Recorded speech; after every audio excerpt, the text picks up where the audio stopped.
مولانا محمد ادریس صاحب کو گزشتہ دنوں 4 صدہ میں شہید کر دیا گیا۔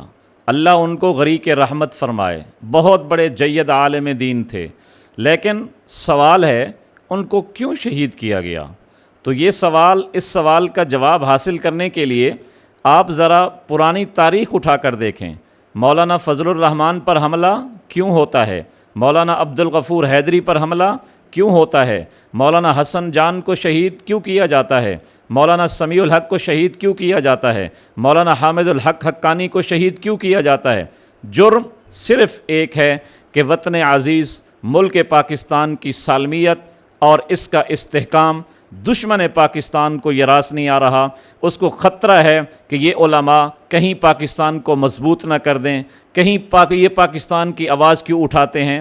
آج گزشتہ دنوں سید عاصم منیر فیلڈ مارشل نے اور حکومت پاکستان نے جو امریکہ ایران جنگ میں ایک معرکہ سر انجام دیا ہے، پاکستان کا نام روشن کیا ہے اور پاکستان کا عزت و وقار عالمی لیول پر بلند کیا ہے، یہی ان کا قصور تھا۔ تو سن لو، یہ قصور ہم میں سے ہر عالم کرے گا اپنے وطن کے لیے، اپنے ملک پاکستان کے لیے، اس کی تحفظ، اس کی بقا کے لیے اور اس کو مضبوط بنانے کے لیے۔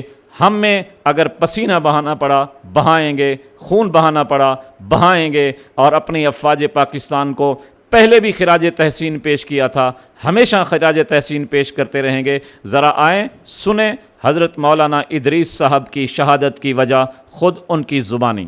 جی، ہر جانب آپ کے موجودہ کلپ جو آپ نے ابھی آرمی اور ان کے متعلق آپ نے فرمایا تھا، اس پہ ایک طوفان بدتمیزی بپا ہے۔ کچھ لوگ اس پہ بدتمیزیوں میں اتر آئے ہیں، کچھ جو ہے الحمدللہ دفاع میں ہیں۔ میرے خیال سے جی ایک سخت لمحہ ہوتا ہے۔ اللہ کریم ہر شر سے آپ کی حفاظت فرمائے۔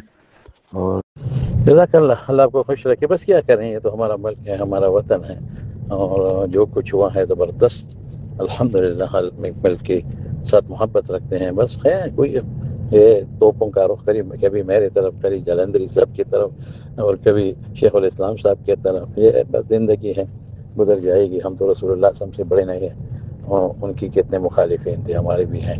انشاءاللہ حق اور باطل کا، تمیز و حق کا بلبلہ ہوگا الحمدللہ۔